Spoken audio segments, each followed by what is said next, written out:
All right. Welcome everybody. I am here with John David Ebert. John is teaching the latest course in my course catalog that I've been building out. The course will be on Carl Jung, and we are basically today we're kind of celebrating that we just opened enrollment just a couple days ago. So this might be the first you're hearing it. The Jung course is now open for enrollment. The very first discussion seminar is going to be not this Saturday, but the following Saturday, February 20th. And yeah, it should be really good. We already have a good handful of people who've joined, but I know a lot of you out there have maybe not yet heard about it, or you've heard about it, but you didn't know that enrollment is officially open. So we just wanted to hop on here one more time and tell you and let you know that it is open. So the other thing though that I wanted to do with this discussion is I've been receiving a lot of questions lately, kind of about how my courses work, what to expect behind the scenes, what it looks like, how things operate. And it occurred to me that, yeah, there actually are a lot of people out there who don't have a good sense of that. So I thought it'd be fun also, now that I think I've done 5 courses now in the past year or two. I've been working really hard on building systems and community structures to make these really effective and great. But I haven't actually talked too much about how it works or what to expect. So when I started getting a lot of questions about that, I figured, you know what, we should share a little bit behind the scenes with the world and let people know when they sign on to one of my courses, what exactly are they getting, and maybe say a little bit more also about my larger kind of philosophy of education and where I think the world is going when it comes to internet-based, authentic, independent, kind of free thinking education, essentially. And for John's part, we can learn a little bit more about how John sees kind of the nature of teaching Jung in this kind of contemporary digital context. Because one of the things I've learned from going over John's material, so all of John's lectures are done. He did 8 pre-recorded lectures. They're all already integrated with the course curriculum and available to people who enroll. So you get those eight lecture videos as soon as you enroll in the course. And I've been going over them myself because I have them transcribed and all of this. And one of the things that I've really gotten from it, since I'm not a Jung scholar myself, but looking through John's materials and watching the videos, it's really come through to me how much Jung himself was quite a renegade. His thought really did kind of overflow the boundaries of what was acceptable institutionally, and he was kind of constantly, in one way or another, getting into trouble with what we might just generally refer to as institutions, whether those be the institutions of psychiatry or what have you. And I think that's really interesting to note, because obviously the courses I've been building, this whole course catalog, I've done Leo Strauss, I've done George Bataille, I've done Heidegger and Deleuze with other colleagues. This whole catalog involves thinkers who, in one way or another, kind of exceed the boundaries of institutions and really open on to this radically independent, somewhat anti-institutional sphere of truly free thought. So it's really interesting and cool to see that theme come out in your own teachings on Jung, John. So I thought that could be an interesting theme to explore as well. Learn a little bit about how you're thinking and how you're feeling, John, as you embark to do this 8-week course with me and my course catalog for the first time. This is your first time participating in any of my courses. So yeah, I think that's basically the game plan, folks, is we want to just tell you a little bit more about my courses and specifically what to expect when it comes to the Carl Jung course as far as John sees it. But also hopefully have an enriching and rather interesting discussion about the nature of contemporary, intellectual life on the internet as we know it as well. So with that as a bit of an introduction, what do you think, John? I have a couple of questions for you, especially since you bring out this idea about these anti-institutional individuals, and most of them were, Heidegger played the game through academe, but nonetheless, he certainly didn't participate in modernity. And both Heidegger, almost all the Germans, actually, the great Germans whose philosophies I like, Heidegger, Rudolf Steiner, Carl Jung, Jean Gebser, almost all of them were anti-institutional and anti-modernity. They were very much in opposition to the world of modernity, which they saw, Oswald Spengler, of course, classically, which they saw as in total decline. What interests me about your career, which is very rare, and I remember that we talked about this a year or two ago when I was first on your podcast, and it fascinates me that you did get all the way up, you got a PhD, and then you decide to leave. I'm curious about the motivations and how and why that happened. Yeah, I'm happy to kind of go over the basics of that motivation real quick before I do that. And thank you for asking. For people who are just tuning in, or maybe you're listening to this a few hours later on the podcast feed, There are links in the show notes, both on YouTube and on the podcast feed. So even if you're just curious about the syllabus or the reading list for this 8-week course that John is teaching on Carl Jung, you can just get that for free. So just check the show notes. There's a link to the course where you can get all of the details about the course, when it starts, how it runs, what to expect, what you get, and all of that kind of good stuff. There's a link in the show notes, so check that out. But also, like I said, even if you're not interested in taking a full intensive 8-week course right now, that's completely fine. We made a really nice and logically sequenced, curated reading list that you can use for your own study as well. So feel free to just grab that, even if you're not interested in taking the course. And last but not least, we're also doing a private Q&A, a little private meetup on Thursday. So if you're curious about maybe taking the course, but you're not sure what the vibe is going to be like, or you're not sure whether it's for you or not, feel free to sign up for the private Q&A meetup on Thursday. There's also a link in the show notes, and you can just come out. It'll be private. You can hang out with John and I and just ask us directly anything you want to know about how the course works or what to expect. And we can help you decide whether it's right for you or not. Because frankly, we honestly don't want you to join unless it's really what you want and what you expect. And, we only want you to join if we know for sure that you're going to get a lot of value out of it. And if you're not the right fit for it, then trust me, we're as eager as you are to make sure you don't, pay for something or join something that is actually not going to work well for you. That wouldn't, I don't want that. So yeah, you can just come to the Q&A on Thursday and ask us anything you want, kind of sniff out the vibe of what one of our seminars will feel like. And yeah, so that's enough for now. All those links are in the show notes. And so, John, you were asking me about when I decided to leave academia. I mean, the way I boiled this down is very simple. From the time that I decided to pursue the intellectual life as a vocation, I was about, 19 years old, roughly, probably right around there is when I was really, had that kind of deep calling, as you have when you're a young man, and you feel that calling of what you want your life to be about. For me, it was very clear and emphatic that I wanted to pursue a life dedicated to seeking the truth in whatever way was required of me. It's a kind of categorical calling where it's like, that's just what I felt compelled to do. And so I decided to pursue a career as a professor because that was at the time, it just seemed like the most natural way to pursue that calling.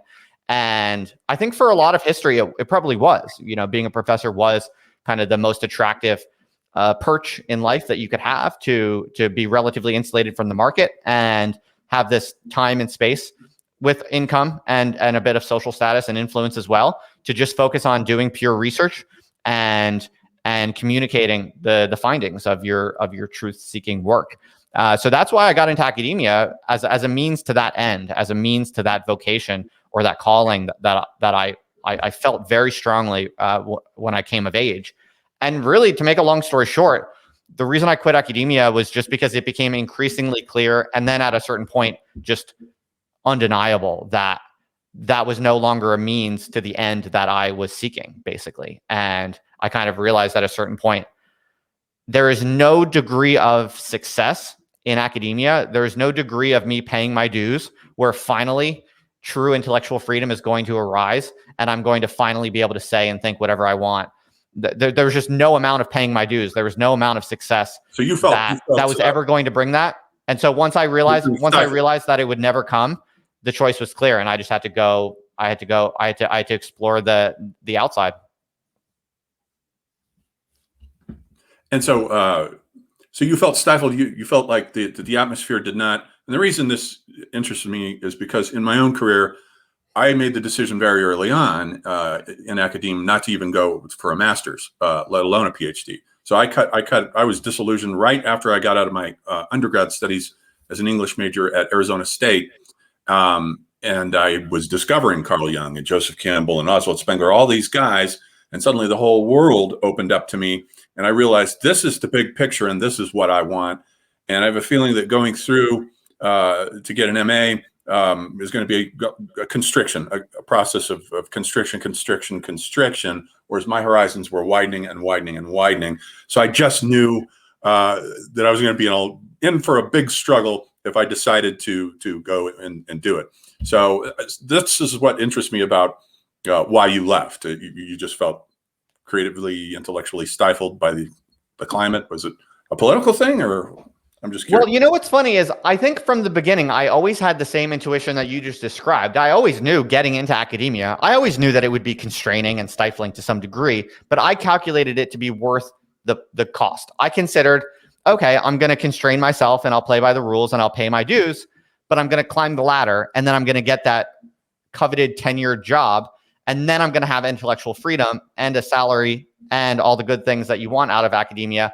But then I'm going to cut loose. You know, that was always my attitude. And that's frankly that is kind of the myth. That is the selling point, really, that a lot of people want the professor gig for, is the idea that, yeah, of course you are constrained for quite a while, but if you climb the ranks and you get tenure, then you can be the completely free, truth-seeking wild man you've always aspired to be. I really believed that. I think I was a bit naive and I took that very seriously. I took that very literally. And I mean, that's pretty much what I did. Like, I was very, very well behaved and very disciplined, normal, traditional academic specialist, got a tenured job. And then as soon as I got tenure and I had prestigious publications, I had felt, okay, I've finally arrived. And I was, at that point, I decided very self-consciously, okay, now I'm going to start cutting loose and doing whatever I want and really seeking the truth as freely, but also just as creatively as possible. It's not even that I was hitting like political tripwires exactly. It's more actually, and this, I think people find this quite surprising and interesting. It's to me that the radical intellectual life, the true intellectual life, requires you to also just be a little weird in certain ways that doesn't play well with the contemporary institutionalized, professionalized, bureaucratized formats. So it's like, I wasn't really getting in trouble for saying politically problematic things, although there's a little bit of that. It was more just Justin is a little weird and he's doing weird things that we don't do within these institutions. So to give you an example, like the very first thing I ever got reprimanded for, it wasn't anything I said political or anything like that. It was because I went to Amsterdam with my wife for a little weekend getaway. And as you do in Amsterdam, we ate psychedelic mushrooms and had a lovely weekend. But one of the things we did was, when I was tripping on mushrooms, and I made like a little video on Instagram of myself tripping on mushrooms. I just basically was talking into the camera, relating some of my psychedelic insights and intuitions. It was just funny and creative, and it was really just goofing around. But I posted that to the internet because in Amsterdam, it's like pretty much legal. So it's my mind, there's literally nothing impeachable about that. And that was one of the first things I got reprimanded for. Basically they tried to get me to take that video down. And I was like, no, absolutely not. I mean, there's nothing wrong with it. You can't point to anything even bad about it. It's not even illegal there. And for what it's worth, frankly, I think it's a beautiful video. I was actually saying quite interesting things and having a lovely time with my wife. I actually quite like that video. Thank you very much. And that was the beginning of the end, honestly. That's when I first had an intuition that, maybe this isn't going to be the life of true freedom and creativity that I thought I was working towards. Yeah, last year I was invited out to Lafayette College by a professor there, about your age, in his mid-30s, very nice guy, who had seen all of my videos on Oswald Spengler, who isn't popular in academia. And so he invited me out there, and he was just on the threshold of getting tenure. So he was right on the threshold where he was in a very precarious situation. He had to be careful what he did, because he had started this what he called the Mills Studies program for inviting unusual thinkers who think outside the academic box to come in and give lectures on various topics. And so he was rocking the boat there with that, very precarious. And then so I did my lecture. That went over fine. I posted that. No objections to that. But the next morning, we did an interview together, and we both posted that. Then he got in trouble for the interview because somewhere in the interview, and I don't remember what he said, but he made just a slightly off-color remark about race and culture, and something about how race is bound to locality. It was totally innocent. I didn't see anything the least bit wrong with it. But as soon as he posted it, a few days later, he contacted me and said, "Take that video down right now. I'm getting a lot of flack for that remark I made." It was just one remark in a 2-hour conversation. And he got in hot water and his tenure was in jeopardy.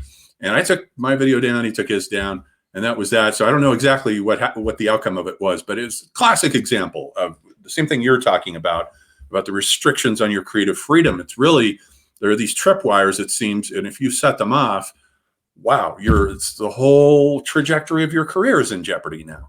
Yeah, there's a ton of tripwires, and a lot of them are not even political. It's just all types of little things you're not supposed to talk about. And if you're truly committed to the intellectual life, and your goal in life is to seek the truth as radically as possible without, selling out to various, forms of bias and capture that are so common today, then basically it's just impossible to. It's impossible. It's an impossible situation. And yet at the very same time, and this is what's so crazy, we now have all of the technology required to recreate high level, professional quality, academic level, PhD level, extremely sophisticated intellectual communities and learning and teaching experiences and co-production experiences where there is absolutely no authority and we can do it completely all by ourselves. And this is what I've been doing with the courses. And frankly, I mean, I really don't want to sound like I'm tooting my own horn, but the truth is I haven't actually talked about my courses very much in public since I started doing them because I've been working so hard on building them.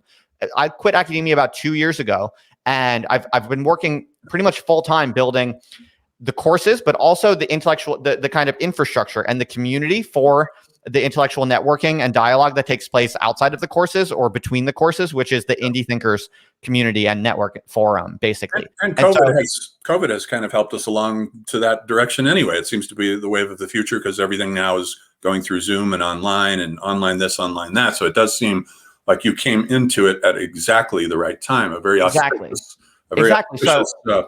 Totally. Yeah.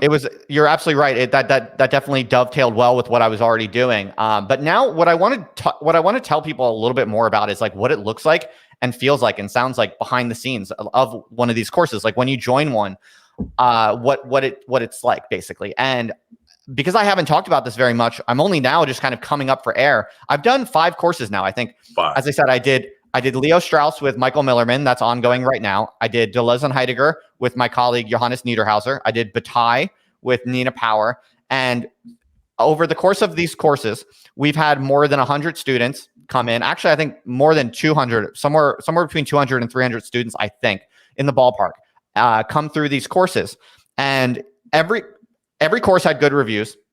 And one of the things that's most interesting, I think, to people that they don't realize is sometimes when people hear, oh, Justin Murphy's building his own online philosophy courses, they think that it's going to be a bunch of edgelords. And one of the things that, it's going to be a bunch of like 4chan people who want to like talk about evil ideas or something like that. And one of the coolest things about it that has been really, awesome is that it's very, very smart people from all walks of life who are not even there's not even any political commonality. It's not like neo-reactionaries. It's not leftists. It's genuinely just very open-minded people they need genuine, authentic, and free-spirited intellectual community. That's all they want. They want to think clearly and freely and creatively with other smart people who want to think clearly and freely and creatively. That's literally all they want. And frankly, it's all I'm offering because I'm not even playing the game of credentials. I'm not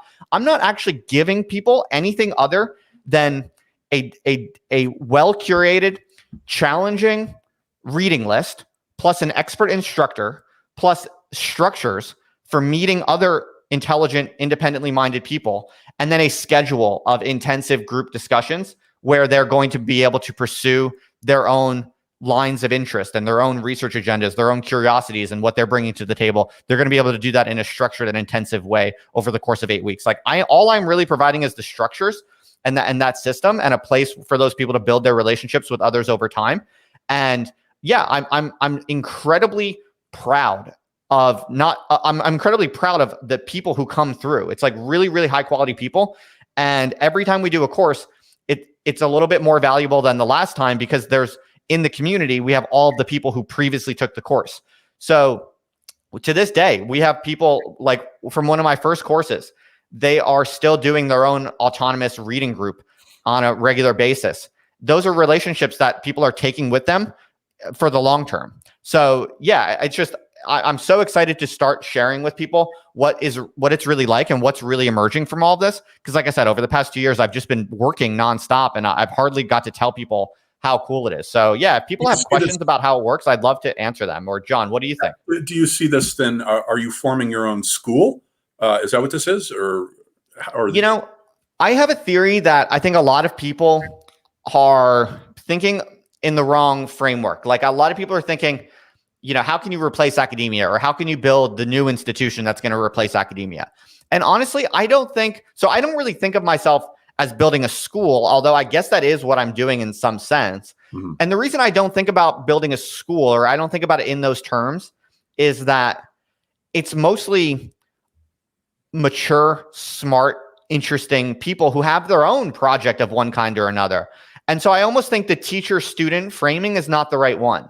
I mean, in some sense, John, you're a Jung scholar. You've been reading and studying Jung for more than 20 years now, and your erudition when it comes to the topic at hand is going to far surpass mostly everyone in the course. But we also have people who join the courses who sometimes they have PhDs. I mean, it's really diverse. Sometimes it's undergraduate students. Sometimes it's people who are already quite experts in the topic at hand, but they just want to be able to talk to other people who are interested in it in an authentic and truly free way. So it's something that's actually much, I think, more interesting and more cool than a quote unquote school, because it's not primarily that didactic teacher-student phenomenon, although of course we always have an expert who's the guaranteed kind of leader who can guarantee that everyone is going to learn something for sure, hopefully learn a lot. But even in cases where people already know a lot, it's something greater than a teacher-student relationship. It's more like a community of independent intellectuals who are working on particular topics at the same time and want to work on those together. And of course, there's always a little bit of a teacher-student dynamic across the people who know more towards the people who know less. But I think of it more as a community for independent intellectuals is what I'm building, I think. So it sort of started then as a branch coming out of your Other Life podcast. Yeah, that's right. So Other Life is kind of what I call my personal media company. That's where I do all of my publishing, and that's where I develop my own ideas and my own theories, and I put out content of different kinds, whether it's my newsletter or my videos or my podcast. That's kind of my personal brand, if you will, of the stuff that I'm interested in. But indiethinkers.org, I purposely built it as a separate brand because I don't want it to be about me. It's not about me. It's something designed to be much larger and to transcend me and to scale way beyond me. So it has nothing to do with like Justin Murphy's weird theories or whatever. It's more, I'm trying to build the preeminent place or network for all those people out there who are called by the intellectual life. They know they have a deep drive to pursue truths, whether that be in philosophy or science or art, and they just don't want to do it within any of the currently prevailing institutions. And they want to do it freely. They want to do it autonomously, and they want to do it with a kind of radical, free-speaking attitude. And they want to do it with other people who have the same vision of what the intellectual life involves. And I'm just basically creating the structures that put them together. So the courses are one aspect of that give people an opportunity to really rally around a particular set of topics or themes and focus on that for 8 weeks at a time. But then the Indie Thinkers community more generally has a bunch of other features which are really just there to support anyone working on their own independent intellectual work over time. So I've designed the courses and indiethinkers.org to complement each other over the longer term. And so what are some of the other intellectuals that you might be thinking about exploring in the future? Because I know you mentioned the possibility of us doing a course on Marshall McLuhan, which is very— that'd be a good one. Yeah. Yeah, that's really exciting. That's someone else that I also know very, very well, and would love to be involved in that with you. So Marshall McLuhan, like who else do you think you would be interested in exploring? I wonder how do you see the picture of this? Absolutely. Well, what I am thinking more about at the moment is I want to go more towards the ancient canon as well. So recently we've been doing 20th century thinkers that I think align very well with my own values and my own vision of the intellectual life. As I was saying before, mostly radical, anti-institutional outsiders, or people who maybe they weren't anti-institutional outsiders themselves, but their thought stands strongly against the contemporary opinions of the day. Those are the types of people that I'm generally focusing on right now, because I think that's what the world needs right now. And that's what people want the most right now, myself included. But what I want to do next is I want to start adding on courses, Plato, Aristotle, the church fathers. I want to do Plato, and maybe St. Augustine's City of God, or Yeah, and in the long run, my dream would be to have the whole canon on lockdown. I mean, I think truly liberal arts oriented education is so hard to come by, even at elite universities that focus on the great books, simply because the universities are so captured by political ideologies and political correctness and all of that. My whole vision in the long term is I would like to basically build a set of courses that covers the entire history of intellectual life in the most truly independent and free-thinking, free-spirited way possible that currently you just can't find at any institution, even the finest institutions. It'd be nice to have a kind of a history of philosophy, the whole canon. This is a very exciting thing you've stumbled on here, Justin. It's great. I think you have a lot of potentialities here to work with. Yeah, well, thank you. I still have a lot of work to do. Obviously, this is the kind of long-term vision, but I mean, thank you for getting on board and chipping in your piece of it. Absolutely. So maybe we could talk a little bit more about the Jung course in particular. Sure, yeah. And for people who are just tuning in now, there are links in the show notes. If you want the reading list, you can check that out. And I highly recommend that you do.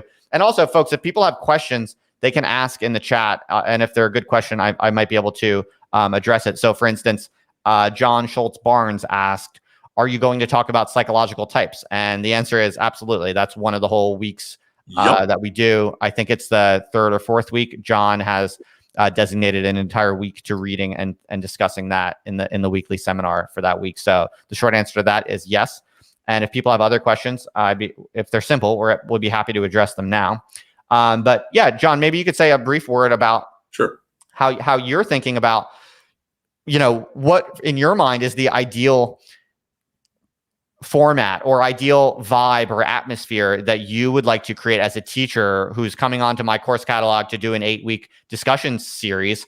Like, how do you think about your values and what you try to create as, the leader or facilitator of an intellectual discussion around someone like Carl Jung? Well, first of all, knowing him well and going in depth and going into, I like the idea of there being no boundaries, where we can explore his personal life, which is interesting as well. And not just the Freud-Jung issue that you have been talking about, where Jung knew about Freud sleeping with his wife's sister, but also the fact that Jung himself, too, had a lifelong mistress. So he was basically in a lifelong menage a trois with Toni Wolff, who was his mistress, basically his second wife, just not legally, and Emma, his main wife. And the two women were okay with the situation. That's that's quite out of the ordinary. And I suspect that a lot of people don't know that about Herr Jung. There's this polygamous side to him as well. So he himself was guilty of a menage a trois. And so I just think all of that is interesting to explore, because Jung was absolutely fearless. He really was a rebel, as you say. He was trying to make everything work within the medical community.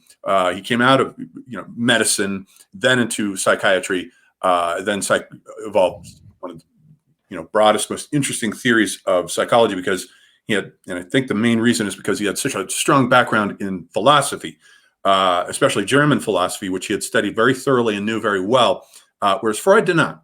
Freud did not know philosophy. Freud was strictly, history was a strong area of Freud's, other than the medical community. So Jung brought this knowledge of philosophy together with the scientific community of the medical community and put them together in a very startling way. But he managed to be a rebel and work within the constraints of a respectable career. At an early point, he was successful enough at the Bergholtzi Psychiatric Institution to simply leave them and go into private practice, which is almost like the equivalent of what you're doing. In a certain sense, you were leaving academia and going into private practice. That is exactly what Jung did, because he had enough patience that he knew it was going to work. And it did work. He was very wealthy, actually. It's no money problems in his life whatsoever. So all of this is fascinating. So that is interesting. I don't want to just do a stale, I've heard many Jungian experts do very stale expositions of the theory of the archetypes and the collective unconscious, and it just gets ad nauseum. I want to see the full picture, because I think the man and his personal life is just as interesting as the ideas, and it's a multifaceted sort of like hyperdimensional complex structure that I want to get into and explore all these different facets of him. So yeah, that's fascinating, and I think that sounds very attractive. I'm surprised that he was rich. I didn't know that. That's an interesting little tidbit. Is that because of the fame that he had in his life got him a lot of private clients who paid a lot? It was all the private patients that he picked up from the Bergalzi Institution, and realized he had a very strong income, because as soon as he left, he built his own house. So he already had wealth. He bought a big piece of property near Bollingen, and then eventually built his own tower there on a little inlet overlooking the lake. So the money came from Bergalzi, and being such a successful psychiatrist there, people would seek him out. Word spread, and they knew how good he was with treating people with mental illnesses, because Jung had an ability. He was very empathetic to his patients. He wasn't a cold. He didn't have a bad bedside manner. He was very compassionate with them, and he would look at patients and their strangenesses that other doctors would ignore. For example, there was a woman there who was just written off as a net case. Basically, there's nothing we can do with her, and she was always going around making these motions in the air like this, just making these sort of motions. And the Jung got curious about it, and he asked about her personal life, and he said, "So where do you think those motions come from? What happened in your life?" And she said she had a lover who was a shoemaker, and it turned bad. He either died or dumped her, or whatever happened, and it just broke her heart. So that he found out, as she was in the institution, this was the way she had, making these dressing, like putting laces through a shoe, of keeping the memory of him alive. And suddenly she didn't seem quite so crazy to him anymore. So he had this ability to empathize with his patients that the other doctors just did not have. And people respond to that. They compassionate. I've been to many different therapists for different reasons at different points in my life. And most of them are, they're not too sympathetic or empathetic. And a lot of them are very cold. It's very difficult to find a good psychiatrist who is empathetic as well as expert at handling things like dreams, which was another one of his amazing skills that to this day, I've never found anyone else who can understand dream symbolism the way he could do it. He could take any dream and then just say, aha. And he would always make sure that was part of his therapy, that you kept recounting your dreams to him. Every time you saw him, like if you saw him once a week, you come back the next week, he wants you to tell him all the dreams that you can remember from that week. And then he'll work with them. That's another extraordinarily rare skill among psychiatrists. I've never even encountered it in my own personal life. So just an absolutely fascinating man. Yeah, that is absolutely fascinating. You're making me realize, I just remembered I had a dream last week where I got onto I stepped onto a cruise ship, and I was just investigating the cruise ship. Like, someone was showing me around the interior of the cruise ship. And the idea was I was just looking at it. I was just seeing what the inside of the cruise ship was like. And then I realized it started taking off, and it was already set at sea, and there was no way that I could get the captain to turn back. And it was actually more of a nightmare, because I had a kind of sudden intuition.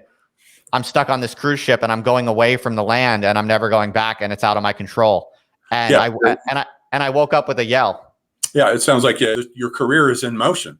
This is your career. You've started it, and you've set something in motion that you cannot stop.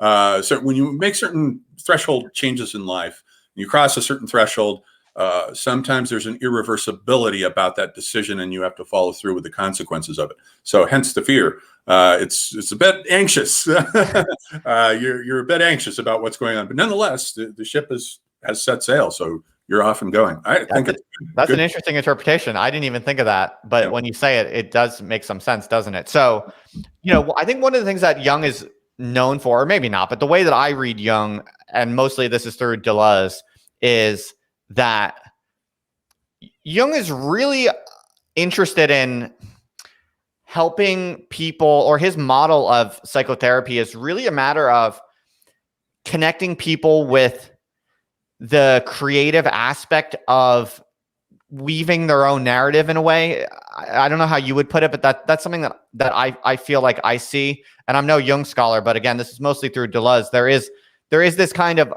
irreducibly creative and autonomous component to one's own life, to one's mental health, where one has to kind of take one's experiences, one's traumas, whatever one's baggage is, whatever is imposed on one, and one's, dreams and nightmares or whatever, and feelings and whatever it might be. And one has to be able to process all of that in a way that isn't just interpretive. Like it's not just like you're interpreting your dream to, find some specific hidden truth that you have to be subservient to, but it's more like you're taking these materials and you have to co-create their meaning in a way that is functionally and effectively healthy and appropriate for you. And that's a kind of irreducibly creative process. That's something that I see as one of the most essential, interesting, and attractive aspects of Jung.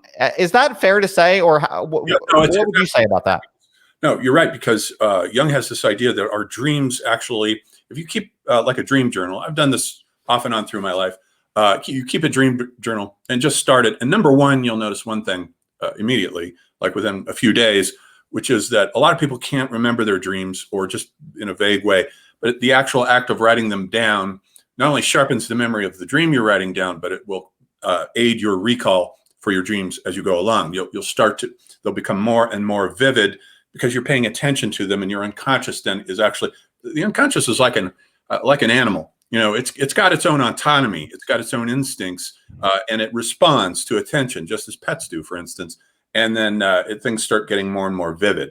So that's one thing you notice. The other thing that you notice over time, let's say you do this over a year, many times if you keep dreams, then go back a year later that were totally enigmatic to you, go back and read them, and they will be clear. They'll be like, oh, the dream was talking about what was going on then, that later I did this thing. They'll become clear because, number one, they have intuitions of your future within them, lots of intuitions of your future. And number two, they weave together like a tapestry, like say a very complicated Turkish rug or something, where the threads are very complicated as they're interwoven. And the individual threads, if you look at them, you can see them, but you have to step back from the rug in order to see the beautiful mandala or geometrical shape that it's forming. And this is what your dreams are doing with your life as a narrative. And so there is a narrative that comes out of these dreams that will guide you. It's like an internal compass that we have that is meant to guide us through intuitions about, oh, that dream said this, maybe I better take that seriously and do that. It's a dialogue. So it's very important to pay attention to dreams, and they do tell a life story over time. This is why we'll be looking at in the course, in the class called Alchemy and Dreams, individual dream symbolism in relation to alchemy, which is a paper that Jung wrote from the dreams of Wolfgang Pauli, who was a quantum physicist at the time, who won the Nobel Prize, a very important quantum physicist who was having a very difficult time with his life. He was a drunk. He was going to bars and getting into fights. He had trouble with women. He was womanizing, going through one woman after the next, could not find a stable relationship. It was just a wreck. So then he went to Jung, and Jung specifically referred him to a female psychoanalyst pupil of his, because he thought that it would be good for him to talk to a woman, because a woman psychoanalyst, Jung believes, can nurture a man's thoughts. There can be a nurturing growth aspect to it. And he thought that was what Pauli needed. He needed to earn the trust of a woman, and vice versa, and tell her the most private things going on with him. And the other thing is that Jung specifically instructed her to have him write his dreams down, because Jung knew that being a genius, there might be some interesting things going on in there. So he did. And over a period of about, let's say a year, maybe a year and a half or so, maybe 2 full years, the woman just kept sending Jung Pauli's dreams. So Jung wasn't analyzing him at first for a while. He did later go and specifically see Jung. So then he collected all the dreams, and there's something like over 400 of them that he set aside, and then took about 50 of those and selected them so you could see the story over the time of Pauli's life and what the dreams were telling him. And so we're going to explore that, because I think it's a very concrete example of how dreams weave a story over time. and guide you along if you dialogue with them and listen to them. So that'll be an exciting. That's probably my most favorite thing that Jung ever did, was his analysis of these dreams, and it's an absolute masterpiece of his writing that will be found in the Portable Jung. And it doesn't say in the Portable Jung that this is poly, because at the time, because of doctor-patient confidentiality, Jung wasn't allowed to say who this was. But later it was found out who it was. And recently, all the dreams were republished in a seminar that he gave in New York. And I read through those also, which is more interesting because he takes the same dreams as in the shorter paper, even though the paper itself is pretty long, and analyzes them in much greater detail. So I went back and forth between the two and got a much better and larger picture of the interpretations of the dreams. So that will be a very exciting class, I guarantee it. That's fantastic. Yeah, that sounds incredibly intriguing. I look forward to listening to you riff on that. So I have another question here from someone who wants to know, when they enroll in the Carl Jung course, what is the community/social network that they get access to? So I can speak to this a little bit to give people a better sense of what they can expect. So every time I do a course, and I've done like 5 now, like I said, Leo Strauss, Heidegger, Deleuze, a couple others, we put all of the participants in the course in a larger social network/private community forum space, which is hosted on indiethinkers.org, plus all of the other people who are just members of indiethinkers.org. So everyone in there, all the members of indiethinkers.org are either lecturers from my previous course. So it's people like, Nina Power, Michael Millerman, John David Ebert, and a bunch of other people like that, people who are, their own independent intellectuals working on their own research work over time, whose names you might recognize. But then it's also all the other people who have taken the courses. And it's all really high quality people, because here's the thing, folks, because the courses, look, they're not cheap. And I've always been very honest about that. It's an intense, demanding thing that you should only really do if you're very serious about putting in the work and getting a very rewarding, transformative experience out of it. So they're not cheap, because it is a high value experience. And also because I am kind of trying to scare away people who are not serious. But the good thing about this is all of the people who are in the network and the community are really smart, serious people. So we have people who are, founders or investors, or people working at, big tech companies, all the way down to people who have PhDs, or people who are adjunct professors at universities, or people who are just really precocious, ambitious undergrads, or whatever the case might be. The point is, what everyone has in common is that they are really deeply committed to a long-term, authentic intellectual life. And that being the common denominator, it creates for really high quality opportunities and relationships. So like we have, I don't want to call them out and embarrass them, but we have 2 people who they met in one of my courses and they're now dating. Okay. Wow. Yeah, they're now dating. I'm very, very proud of that one. And mind you, these are 2 people from 2 different countries, okay, who met in one of my previous courses.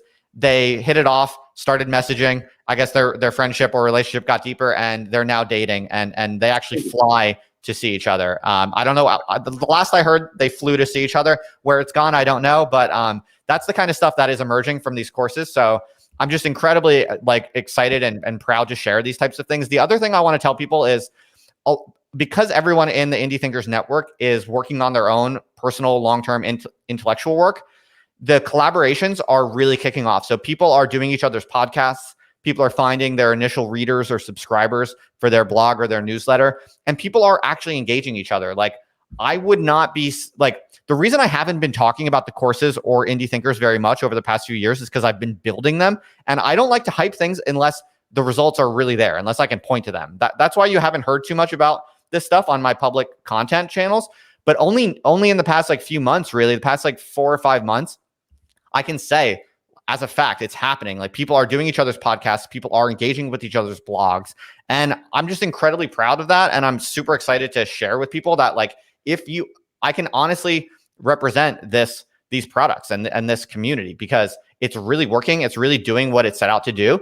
And it's not because of me. I just built the structures. It's because of the quality of the people who join, and they give their best effort, and they want to engage with others, and they want to be engaged by others who are smart and authentically committed to long-term intellectual life. And yeah, so that's just a little vignette or a few vignettes about what's going on inside of the Indie Thinkers community. And I would not be saying that if it wasn't like, it's not speculative. I'm not saying I hope this happens. It's like already happening. And that's why I'm coming up for air to tell you folks, like, this is legit. What I'm building is really brewing and it's badass. And people are really getting a ton of value out of it. I mean, people are paying $450 a year to be a member of Indie Thinkers.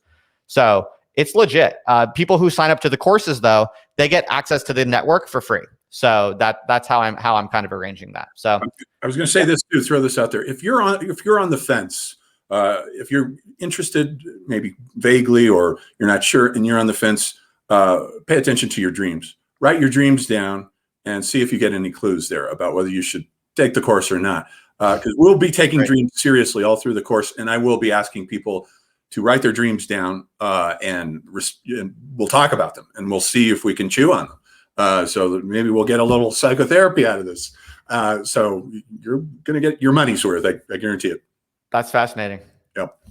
I know one of the people, I don't want to blow up anyone's spot without their permission, but one of the people who is already enrolled in the course, John, she is a psychotherapist herself, actually. So I think, what's that? That's great. That's super exciting. Yeah. So I think you're going to get a lot of people in this course who are interested in psychology or psychotherapy. Maybe they're practicing psychotherapists, or maybe they're aspiring psychotherapists. And I think you're also going to get a lot of people who are kind of interested in art. I think people widely see Jung as representing a kind of artistic approach to the psyche, and people who are interested in some of these aspects. That's kind of the vibe that I get. Yeah, that's the other part of his psychotherapy is what he calls active imagination, which is drawing. He wants you to draw things out, draw your feelings out, draw pictures, because he's very good at interpreting pictures and images. And he wants to see, particularly if you draw a mandala, and see if that has a calming effect on you. If you're having, he has this theory that mandalas, when his patients would draw mandalas, which is simply a quadrated image, it can be a circle or it can be a square. The square, though, because of the right angularity, is a less perfect form than the circle. As Plato says, the soul is in the form of a circle. It's an ancient metaphysical idea that has persisted for a reason, because it's round, and it therefore has a sort of feminine geometric valency to it. So draw images. Work, you'll be surprised at what comes out. I've done a lot of that over time as well, drawing images using colored pencils or whatever you want, watercolors or paints, and do that. And your unconscious then becomes a kind of movie projector that projects these images that are in there that might be troubling you. You could be having nightmares or whatever the issue is. And I guarantee you that whatever the problem is will be projected out onto the paper. And in the process of doing that, it is in itself therapeutic. So yes, Jung is very much, he appeals very much to artists and artistic types, very much so. Yeah, that's fascinating. So, right. So, John, I mean, do you have any questions for me as someone who hasn't done a course in my course catalog yet? You've just kind of got on board. You did all your lectures. You've done all the work of preparing this course, but you might not know exactly what to expect. So, do you have any questions or anything that I can explain to you about what to expect for the course? Yes, I've done all the lectures. So those are all pre-recorded, but I'll be interested to see how this works, how when we actually do the 2-hour discussions on Saturdays, how we get in there and how people interact. That's what I'm really interested to see, what kind of energy that you've attracted to yourself with this, and what kind of people show up. Well, totally. As you mentioned, you've got professionals actually interested in this showing up. So it'll be a really good mix, and I think we'll learn from each other. And I'm very excited to see how this goes. I am also doing, this isn't a plug, I'm just mentioning that I'm also doing classes for the Center for Applied Jungian Research that is located in Cape Town, South Africa.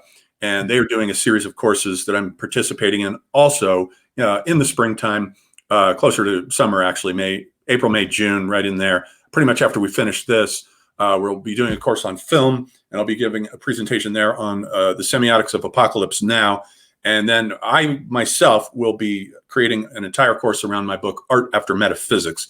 And we've got some exciting people, the artist Mark Rautenbach, and a documentary filmmaker who specializes in art history will be there giving presentations. So we've got a lot of talent coming in. One guy is a pupil of Christian Boltanski, so he's a Lacanian psychoanalyst, and he's one of their favorites. Imagine, so you can see how broad-minded they are. Lacan, I think, is generally hostile to the Jungian approach of doing things.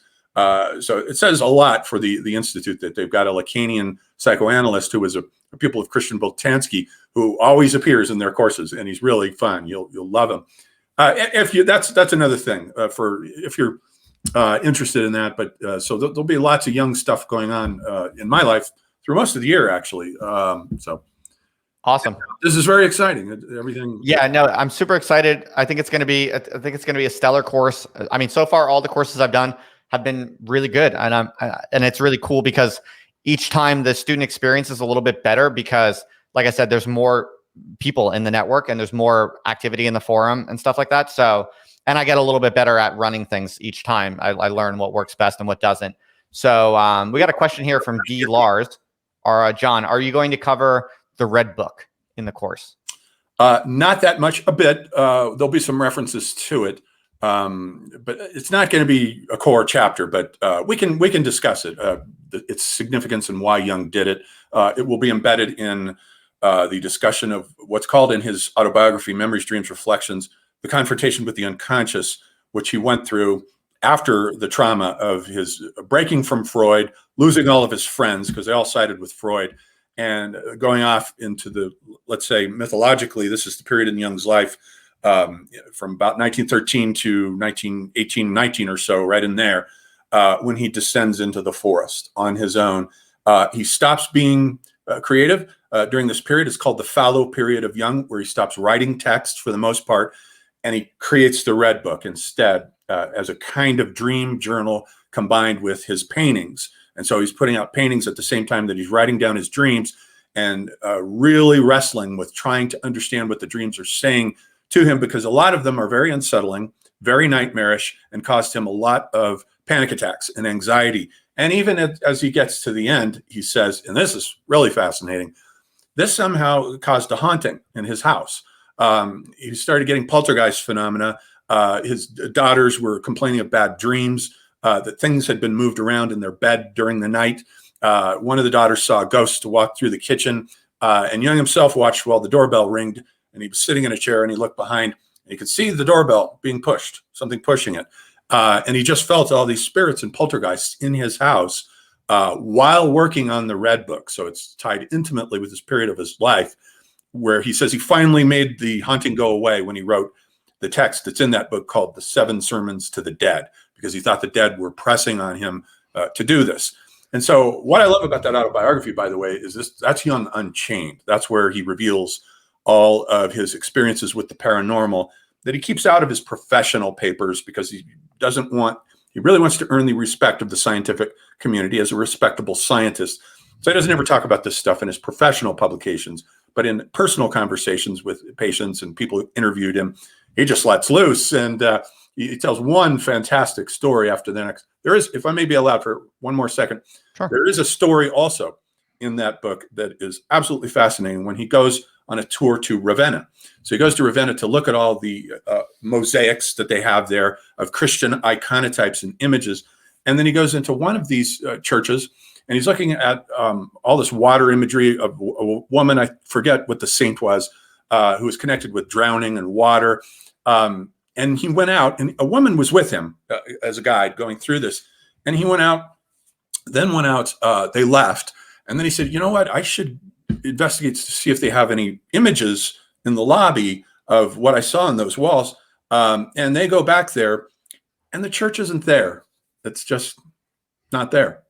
And she was like, are you was the spot where the church was? It's not there. And they went in and they talked to someone who said, yes, I've seen those mosaics, but that church burned down a very long time ago. So I don't know what happened. And Jung doesn't even bother to give an explanation, but that is an absolutely fascinating account. Went into a ghost church. I have no comment to say just other than that's wow. Cool. That stuff's cool. Fascinating. It's very strange. Very strange. Now there's a question in the chat, someone asking, are live discussions recorded and posted in the seminar groups that we do for the course? And the answer to that is every weekly seminar, it's 2 hours long, and it is private, but they are recorded and they are put into an archive for participants in the course. So what this means is that if you're a member of the course, then you can watch the replay at your convenience. and you can see the archive and go back over things if you ever want to. But you have to be in the course to access it. So it's recorded, yes, but not for the public. It's just for the course community. And something I might add there is that the course community, people who take the course, are more or less in the course for life, in that they're going to get future updates. They're going to get access to the future network of other people who come into the course later. So if you enroll in the course now, you're going to participate in this 8-week cohort, but then you're going to be in the community. You're going to have access to the course content for life. So if we update the course or we add things later, you're going to stay in the loop on that. And if there are future cohorts that meet for the seminar discussions, you're also going to be able to see those happening also. So yeah. So it's a long-term thing that kind of accumulates, really. It's building a longer-term community and a kind of course archive of content, basically. Yeah. So we are coming up on an hour here, John.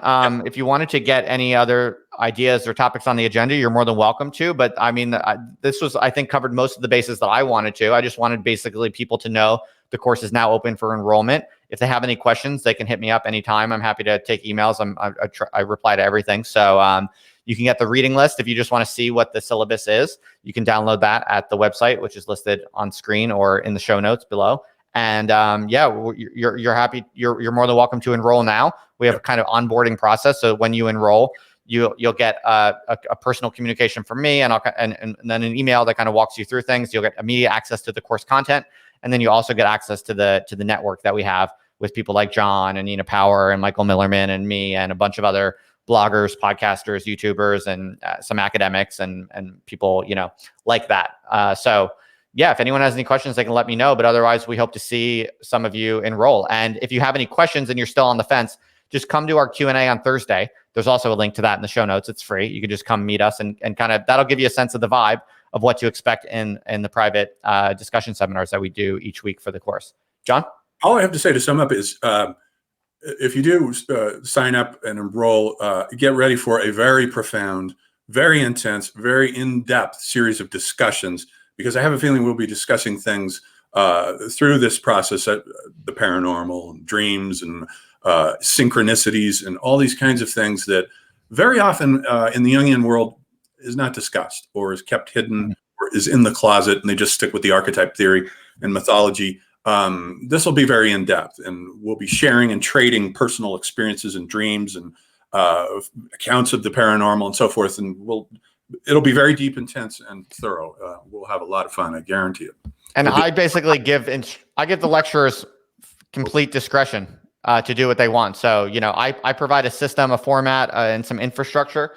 But as to how things are run or the topics discussed and what goes on, that's completely up to the lecturer. I support kind of genuine, complete academic freedom in that regard. And so John will be the guide, and I'll just be providing the systems and the infrastructure and the logistics, basically. So yeah, I think the only other thing that I wanted to add was that there are links in the show notes, and also there was something else I wanted to add, but I think I pretty much covered all the bases. I'm sure. Basically, just if you have any questions or you're not sure, just come to the Q&A. That way you can ask us directly. There might have been one or two other things I wanted to share, but there's lots of details, and I'm happy to just answer questions on a case-by-case basis. The Q&A is on Thursday at what time zone? Is it 3 p.m. my time? If people just go to the link, it should do time zones automatically, so it'll display it in your time zone.